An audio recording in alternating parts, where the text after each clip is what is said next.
Hello, my guest today is Guy Mason, an experienced transformation leader who has worked across many industries and countries. Our conversation explores many things, including the importance of culture on transformation and the nuances seen within PE-backed businesses. Let's get on with the show and say hello to Guy now. Hi. Well, welcome to the Transformation Leaders Podcast, Guy. Thanks for agreeing to join me today. It would be great if you would introduce yourself, letting the audience know more about your background and your career to date, and ultimately how you got involved in change and transformation in the first place. Thank you, Tony. It's really a pleasure to be here. Background is one of these interesting things, isn't it? You can spend an hour talking about it or 2 minutes. I'll try and do the 2 or 3 minute version because that's clearly more acceptable. I'm actually a mechanical engineer, which gets frowns in the IT community, even bigger frowns in the HR community, because engineers have no feelings. So what I've tried to do throughout my career is mitigate for that. But nevertheless, I think the structure and logic that comes with engineering is a great help in most walks of life, and particularly in transformation. But I'm sure we'll cover that later in the conversation. So my background is, I graduated in mechanical engineering. I didn't really know what I wanted to do, which is probably more common than people will admit. I mean, I got invited back to my daughter's school to give a talk on managing your career. And I found myself standing up and saying, I had no idea what I wanted to do when I left university. And so I kind of fell into a few jobs. But I did a mistake in the first year and a half of working. I went into financial services thinking that's where the money was and that's what would make me happy. In practice, it didn't. So I then went off and did engineering for one of the big oil companies, ExxonMobil, and found myself working on big change projects where you strip an entire refinery to the nuts and bolts, clean it, put it back together again. And that was really very, very early on my first taste of change. It was complex change, it was practical change, but nevertheless, it was change. And in doing that, I worked alongside some consultants, actually from PwC, and I thought I was better than them, so I went off and joined them as a consultant and found myself having done a lot of technology and change using things like SAP implementations. I found myself joining as a management consultant, thinking I had a real skill in things like predictive engineering failures, that kind of stuff. And I found myself immediately put into the education part of the PwC capability. I think those are the days when anyone almost passing the front door got sprayed as a consultant and shoved out at an enormous billing rate. So again, that's a little unfair, but I learned a huge amount from PwC, not just about how you do things, and that includes change, but how you engage with clients. What do you do about managing the people aspects? And I think that's paid back enormously through the rest of my career. I did more and more in technology. I left PwC to become the global CIO for an industrial services business owned by GKN, which more or less doesn't exist anymore. And then I went on to do other big CIO jobs. So DB Schenker Rail, the German state railways freight division, TNT Express. So that was in Frankfurt, TNT Express in Amsterdam, running the technology globally for them. I then had a slight career misstep. I thought I wanted to run a systems integrator, and I ran the European end of a relatively small 20,000 people Indian outsourcer, and found that wasn't me. Selling bodies just that bit cheaper than somebody else really wasn't as motivating as I thought it would be. So I set up my own consultancy, and we've developed a capability in delivering support to private equity. And by that, I mean the change process that private equity goes through with their portfolio companies. So from pre-acquisition due diligence through the value creation component, and then the reverse due diligence on sales, so that the PE fund providers get their turn by selling expensively and buying cheaply. And frankly, the PE value creation process is just one big transformation process for those companies they employ. I also did a number of CIO interims, so Clark Shoes, Bourne Leisure, which is the super brands of Butlins, Haven, and Warner Hotels, and what a brilliant company that is. And I learned an awful lot working there. And I'm now back doing management consultancy, both on an interim basis, but also taking the bones of what we built in the previous consultancy to support private equity, we've just formed an Anglo-American consultancy where we are again refocusing on private equity, but using a fairly clever platform to bring efficiency to the overall process. So one way or another, I think I've been involved in change, whether it's mechanical, very specific, very definable change in the oil industry, through to retail, hospitality, leisure, where there's a much more human component to the change process we go through. The one thread that's run through all of it for me has been technology. And whilst I wouldn't consider myself a deep technologist, I recognise that technology can both be an objective of change and a facilitator of change. And I think getting the balance between those things, well, it is a challenge, but it's also important for what we want to do. Brilliant. Well, so that's my background. No, an amazing background and lots to delve into there as we go through the episode. So thank you for that. How do you define transformation, given that, and given that you've done so much in the field of sort of change and transformation? How would you define transformation? Yeah, that's a really interesting question, and it's one that I suppose if I'd done enough prep, I'd have asked ChatGPT or something what transformation is, and it would probably have given me a perfectly accurate but very boring answer. I think the way I describe it is to distinguish transformation from change, and I think the two are different things. So for me, change is generally a sort of single dimension thing. It's a new system or a new organization structure or a new strategy, and typically it's deliverable in a logical, structured, even a mechanical way. For me, transformation is a multi-dimensional change. So it covers things like process, technology, people, direction, strategy, and probably most importantly, culture. And I think that what we need to do is recognize that, yeah, it covers the ingredients of change that I talked about before, but it needs more. It's not just moving from state A to state B. It's a change in mindset, approach, and culture that means continuous change then is possible, and you don't just move the organization from A to B, but you put the organization on a journey where it can continue to change. I know that's a relatively woolly answer, and it would be easy to say, oh, it's all about depth, it's all about complexity. It's far more than that. And I think, if we come to talk about one of the components that you need to get right for change, I think the difference between the two becomes much more apparent. Good. Yeah, I agree. And I think that concept of it consisting of lots of moving parts that you're actually trying to pull together in a structured way to drive the organisation from A to B, but as you say, incorporating lots of different projects in different initiatives in different areas of focus so that you get to that end point is a common theme that comes in terms of the answer to that question. Yeah, and I think we're all guilty of using language softly, and the word transformation is probably overused or inappropriately used quite a lot today. I've got a client that's saying it's doing a cloud transformation project. Essentially, what it's doing is taking systems out of its data center and putting them in the cloud. That's not transformation. That's a change program in IT. But it helps with stakeholders to label it transformational, which it might allow other changes then to occur which are transformational, but it of itself is not the case. No, it's interesting. I wrote a LinkedIn post a few months ago, and it was very much around that subject area, that there's so many of these digital transformations that are being talked about that are nothing more than a system implementation. A few years, we would have just called them a system implementation, but can be quite complex and does require change, but actually, as you say, one-dimensional. And I think that's the difference between projects and programs and just ongoing change and transformation. It's much more than a one-dimensional aspect.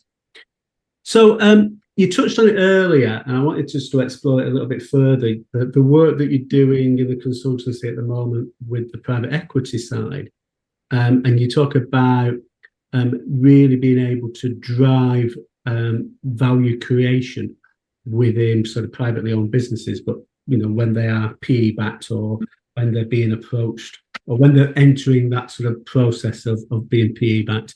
Can you just explain a little bit more about your approach there and what you do to drive that value? Because I would argue that probably a lot of the stuff that you're doing is relevant to organisations of all sizes. So it'd be really interesting just to explore that a little bit further. Yeah, so when I first started working with private equity, which was in 2017, we went through an exercise that, with hindsight, was particularly naive. We decided that there was a ripe market for mid-sized portfolio companies where they're probably too small for the McKinsey or the Deloitte to get out of bed to deal with, but they're too big for the sort of assembling a group of individual one-man band consultants. And we thought that there was a market that was underserved. And in fact, as it turns out, and we discussed with 2 or 3 private equity companies, they always moan that they've got the B team for those kind of assignments from a Deloitte or an Accenture or otherwise. And so our focus was, can we describe the process through which value is created in a way that we can, I'll use the word automate, but it's a little bit more than that. If we could automate that, or at least codify it so that the activity you go through is really clear and really efficient.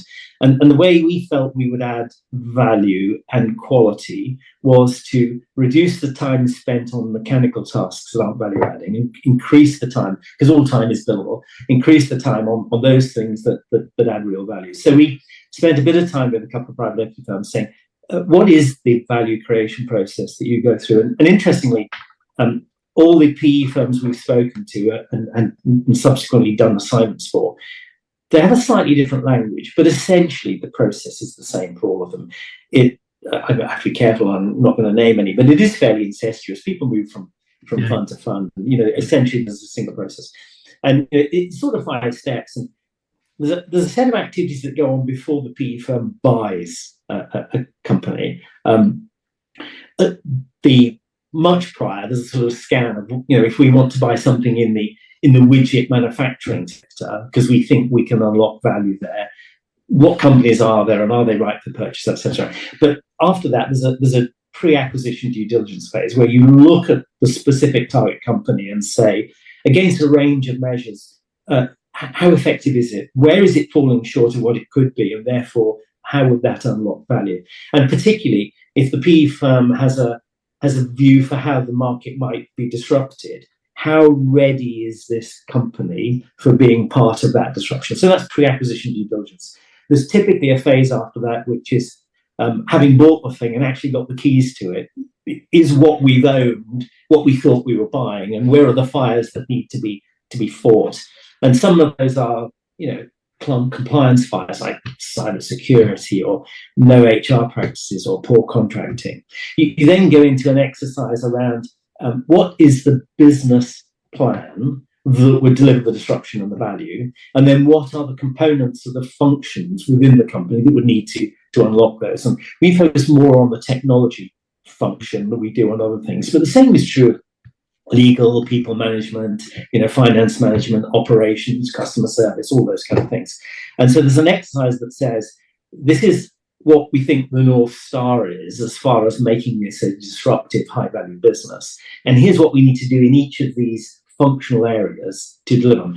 The challenge is to be able to look across all the functional areas holistically rather than just in silos. But I'm sure we'll come back to that in the discussions. So it's about setting the North Star, and then what is it that you need to do in order to deliver that? Stage 3 is essentially to make all those changes. And I know that sounds very simple to say, but clearly it takes on. But the other thing, of course, if the PE firm's going to hold the portfolio company for, say, 5 years, it needs to get all the change done in years 1 to 3. So it has 2 clear years at the end of low cost, high returns, and that ups the valuation for sale. So there's a sort of a 3-year strategy implementation process, a 2-year monitoring to make sure it's all working properly and continues to run. And then there's the reverse due diligence. Before they sell the thing, are we ready for whoever buys it next, whether it's an IPO or another PE fund or a trade sale? When they come in and they look at it and they kind of run the ruler over all of it, will they say, hey, this is really good? So there's all those kind of things. From a transformational change perspective, it has some interesting characteristics. if you're working for a business that is not PE owned and is going to be owned by its current shareholders or family or whatever it is for a long time, you might make your decisions slightly differently, not just on a 3-year to 5-year horizon. But essentially, those are the 5 stages. So what we did was we created a method that managed through those 5 stages. And I think the biggest thing we created was a tool which allows you to do that. And our overall objective was to reduce our costs of delivering it, shift the balance of time from being 50% trying to gather data about it, for example, in due diligence, and 50% analysing the data, to one where it was 10% of the effort was getting the data and 90% was adding the value of analysis. So it was about reducing cost of sale, reducing cost of execution, and putting the effort and the money in the right places. So we built a tool that managed this, and it changed the way we did the assignments. What it did was shift onto the target company a lot of the work of gathering the data. So the tool, they're provided with access. It manages the data they're uploading. It creates the data in a form that we can then ingest into, and I'm going to use the word AI, and I'll try not to use it again in the conversation because it's a bit hackneyed, but to take a different way of looking at the data we're gathering in order to add value very, very straightforwardly. And actually a lot of the AI tools now are pretty good at that. Mistral and others can do that. But the consequential benefits that we hadn't anticipated were that because we're running it through a tool, and the tool is capable of automating something like 70% of the report at the end of due diligence, and it produces, a 100-page PDF that can be consumed then by the private equity people. What we hadn't anticipated was, particularly if you take technology as an example, the private equity people are by and large really clever financiers who come from McKinsey's and corporate merchant banks and those kind of things.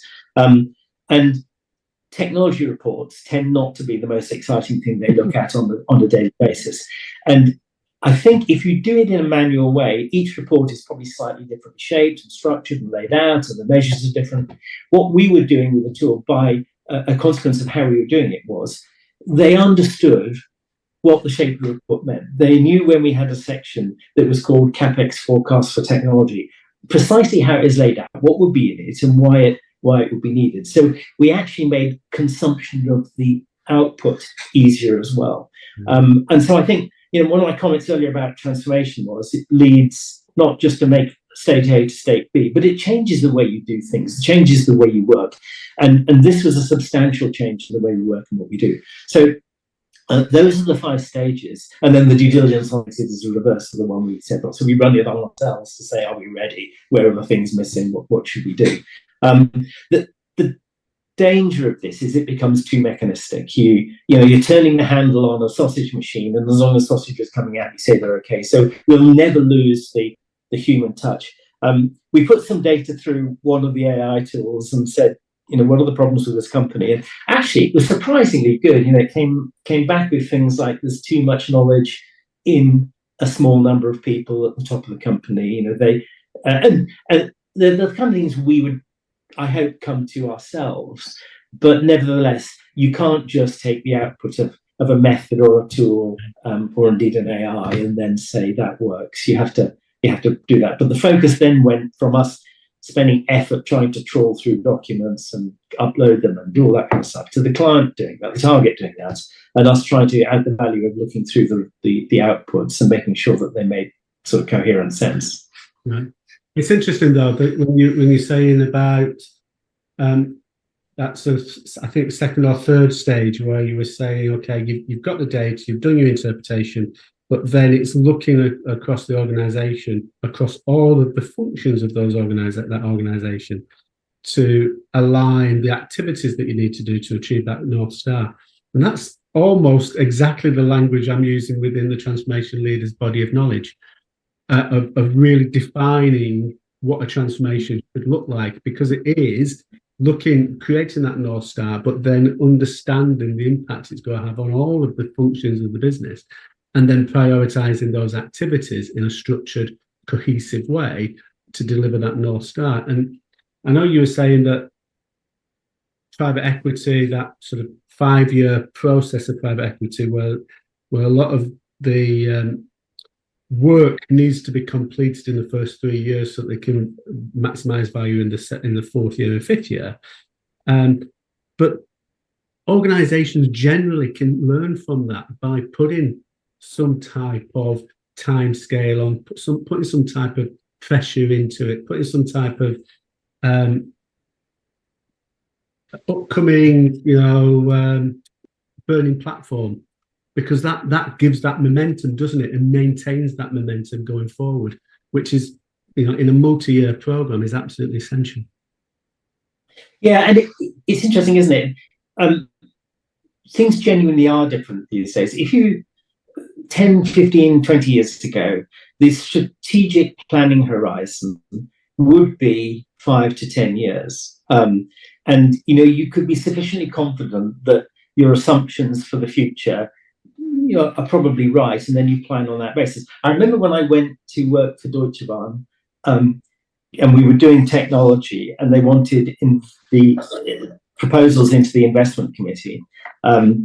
They wanted a 30-year model, and even a 3-year model is really challenging. And the reason was they buy locomotives, and a locomotive has an asset with a 30-year life. And so when you're looking at investment plans and return on investment, those sort of things, you tend to look at that period.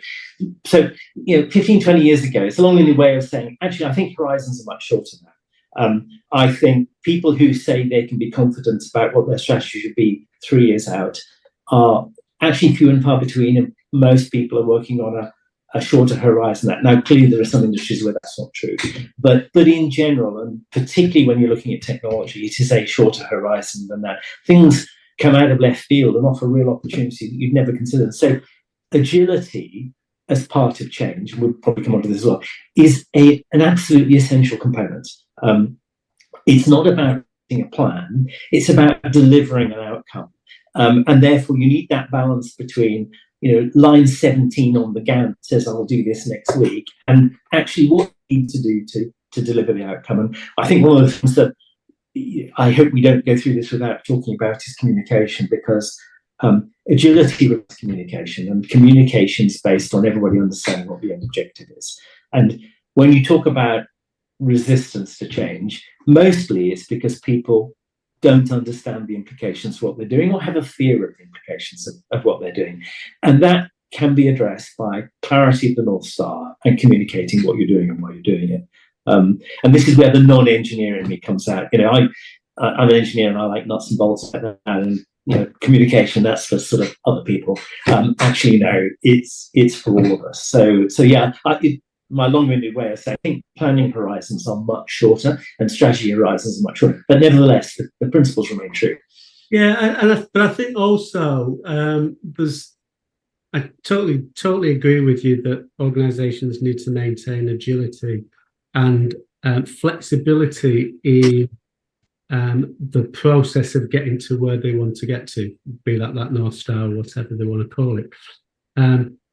But that's, from a strategic perspective, I think in a lot of cases, there's the vast majority of things won't change, and getting clarity about what's not going to change is just as important as what's going to change, if that makes sense. Because and I've done work in social housing. The thing in social housing that's not going to change is that people will want a nice home to live in. So you can then, that's your strategy, isn't it? That's your number one priority of your strategy. But then you have to be quite agile and take advantage of opportunities that are going to help you deliver better homes for people. And I think a lot of organisations jump around with strategy by looking at the next shiny object, and how does that fit into our place, and forget about the stuff that's just not going to change. And I think there's a lot to be learned from that, especially for those fast-growing businesses that probably you'll see a lot in private equity, or the private equity-backed businesses, shall I say.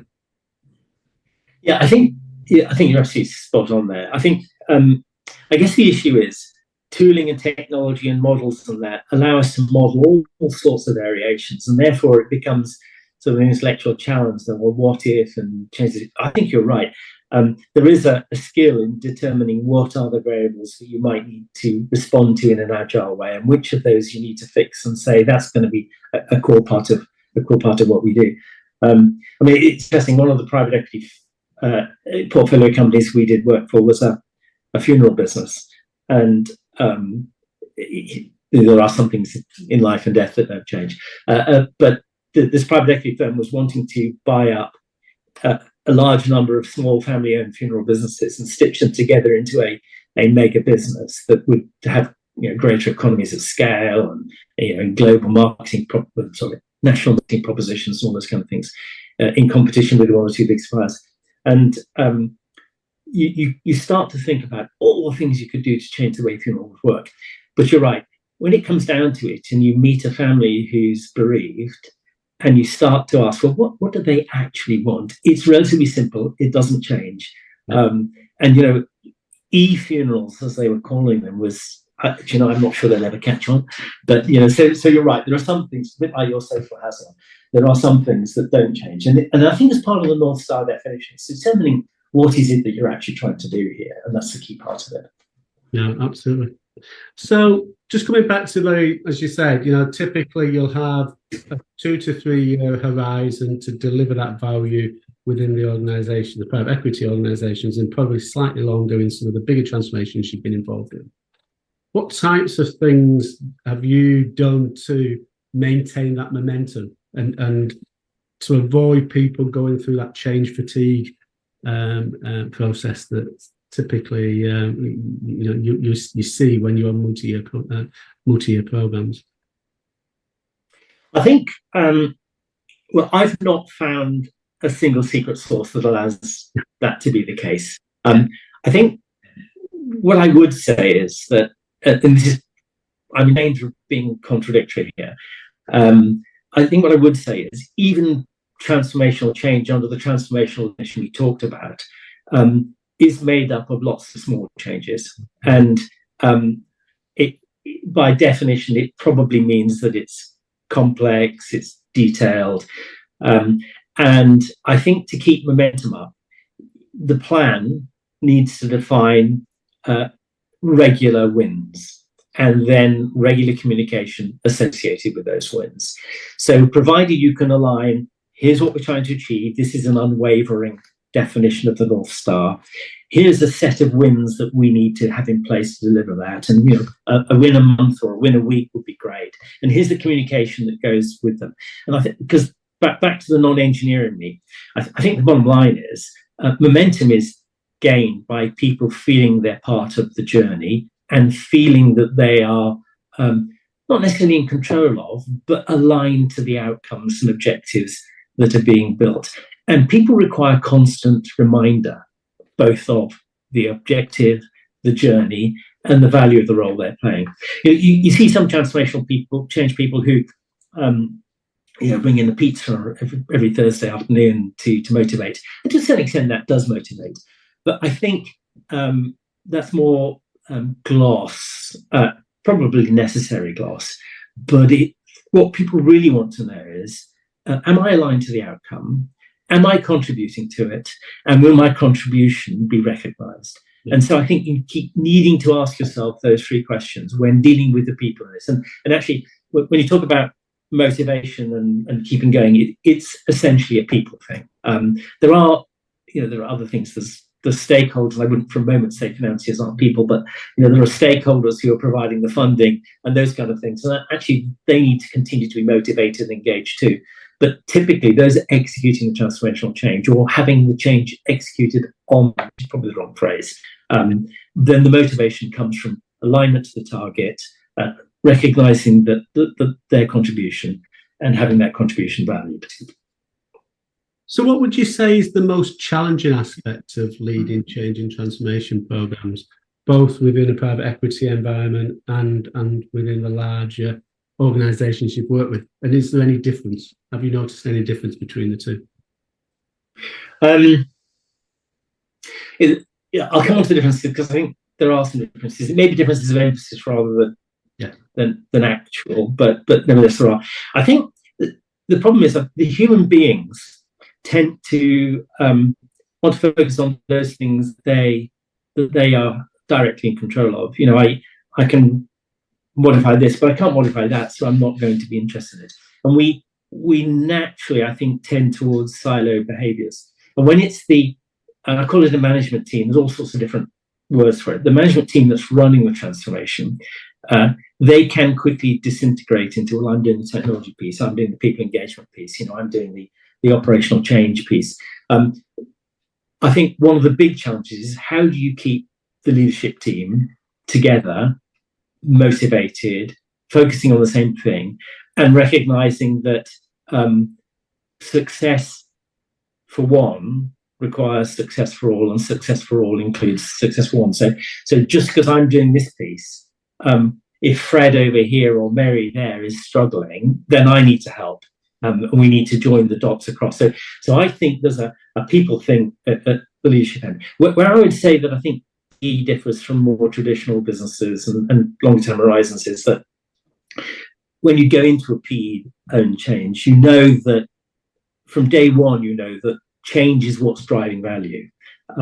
You're not just running a business. And so people's willingness to assimilate change, to accept change, appears much, much higher. And therefore you can, I was going to say get away with, that's wrong. You can do things that in a more traditional environment would probably break stuff. Whereas in PE, people going into it, doing it, recognize that's part of the way of life, and therefore you accept more of it. PE, the management team in most structures know that they're only as good as the last year's performance. Whereas if you're in a family-run business, you're there because genetically it's yours. That's a very different mindset. Absolutely, and brings its own challenges. Just going back again, something you touched on earlier in your when you were describing your experience and your background and your career to date, you emphasised the need to consider cultural transformation and how important that was for ultimate success. Do you want to just explain a little bit more about what you mean by cultural transformation? Yeah, again, it's another word, one of those words which can be interpreted a million different ways. For me, it's about how, well, there's individual culture and there's organizational culture. It's about how you address a problem. What's the style? What's the way you come at it? It's interesting. I won't name it, but I was working in a business where cultural change was a key target for the new CEO. And by cultural change, I think he meant reducing what felt like a civil service mentality where, this is my job and we've always done it this way, to one of risk-taking, innovation, greater reward. And what he discovered was that you can change a lot of the people, but actually somehow the culture stays there. It's as if it's seeped into the walls and it comes back at you. So for me, it's more about a mindset of how you tackle activities, challenges, problems than any particular set of tooling or method or anything you use. And it's about being open, but also recognizing that there is a need to take risk, provided but not gambles. So understanding what you do. So I'm not describing this very well, but you can sense the culture of an organization without really seeing the things it does. You can go into a meeting, if you're parachuted into the board or into an exec meeting or into a steering group, you can sense very quickly the way the organization works. And I guess we've all seen the video of Jeff Bezos saying how he runs meetings in Amazon. And I always think, that's interesting. It's a real cultural indicator of how they tackle things. And every organization ends up with its own culture. I guess what I'd say is I don't think there's a right and wrong for culture. There's a what works to deliver change in a cost-effective, pacey way. And for some organizations, sectors, market segments, functions, it may well be different. But the thing about, I think, cultural change is that you do need a culture. And it's a way of working and an approach and a mindset that the team buys into, rather than what you do. Again, the CEO I referred to earlier, initial approach was to say, this is our target culture, so we're now going to move to that. And my view was, I don't know how you do that, because to me, the culture is the consequence of the way you behave, and that behavior starts at the top. So you have to constantly challenge your colleagues and question yourself to say, am I behaving in a way that's consistent with what we want to be? And in many cases, that's not true.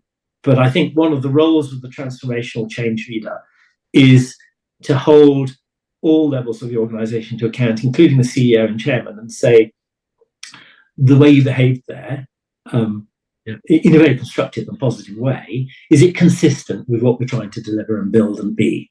And I think most people react relatively well on that conversation one-to-one. I mean, do it in front of the rest of the board, you probably don't last long. But I think one-to-one, most people do tend to respond to that sensibly. So is there a simple single answer for what is culture?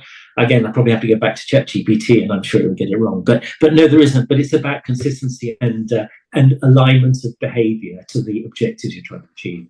Absolutely, and that, you make a critical point there, that a key role of the transformation leader is to hold people to account. Are they supporting what we're trying to do, and supporting it in the way that we're trying to do it to get to that North Star? Final question, because I've just noticed the time, or two questions, should I say. Following on from that cultural side, just going back to your earlier career where you were working, I think you said one part in Germany, one part in Holland or Netherlands, in more of a sort of international role or a global role. How did you feel there was any difference in the cultures across boundaries or across geographical areas?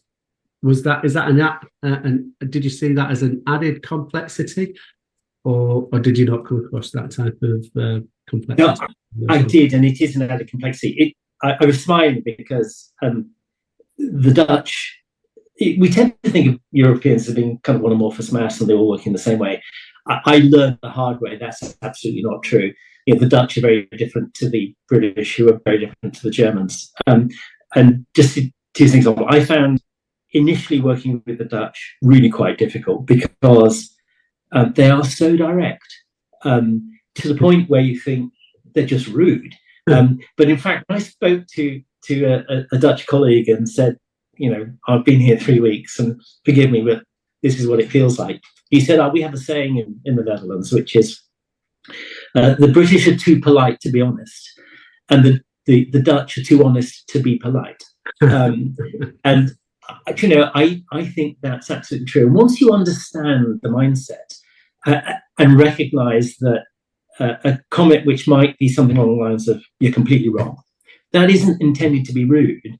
It's an individual saying, "I have a different view, and I'd like to explain my view to you," which is constructive and sensible. The Germans, I actually loved working for the Germans. They, a state-owned railway, you'd think in Germany, was probably some characteristics that you might like. In practice, they're extraordinarily polite. It took 3 years to be on first name terms with many of them because their office culture was to do Mr. This and Mr. That. But the degree of, if you like, integrity with the way they worked, they wouldn't try and dress things up. They'd tell you it as it is. You'd never have an argument in a way that was ad hominem. In other words, not addressing an individual. It would be about what is the thing we're trying to achieve. So I learned an awful lot, both from working with the Dutch and the Germans. So I went to university in France, and that's another culture that's entirely different, fueled by Calvados and red wine. So that's quite different. But I think I learned a huge amount. And in hindsight, when I went over to Germany to work, I was pretty naive. I worked largely in an Anglo-American environment, and ours are fairly similar. Perhaps the Americans sell things they haven't yet built, and we sell things we have built, but nevertheless, the rest of it is pretty similar. So I think the Dutch and the Germans added an enormous dimension to my understanding of managing people. And I'm sure we'll come back to it in the closing remarks, but transformational change management is as much about managing people as it is anything else. And I learned a lot from that. Brilliant. Well, thank you. We always finish with one question, which is, what's your one takeaway that you feel is a must for transformational success? It's probably the converse of what I said earlier. So, I said that all change, particularly large, complex transformational change, is made up of lots of little changes. And whilst I think that's true, the one thing I think that's important is that you don't let the little changes swamp the big picture. So I guess I'm in danger of answering it with three things rather than one, but set a North Star and communicate. Identify stakeholders and communicate. And I think test every decision and every action against the big North Star that you've got. So it's about never assuming that people understand what the end objective is. Yeah. Remind them to the point of almost boredom, because that communication is what brings everyone with you. Brilliant. Well, thank you very much, Guy. That was a fascinating conversation. If people want to get in touch with you, what's the best way of contacting you? You'll find me on LinkedIn as Guy R. Mason. Well, thank you very much. My pleasure. Thank you, Tony. Guy, thank you so much for your time today. A great discussion that covers so many interesting elements, especially the need to consider culture in ensuring transformation success. Thank you for listening to this podcast. We're always interested in hearing from you. What you find useful from this pod? What would you like us to explore more in the future? Please do press the subscribe button. It helps us to reach more people and share the experience of all my guests. Until next time, lead with empathy, inspire with vision, and transform with courage.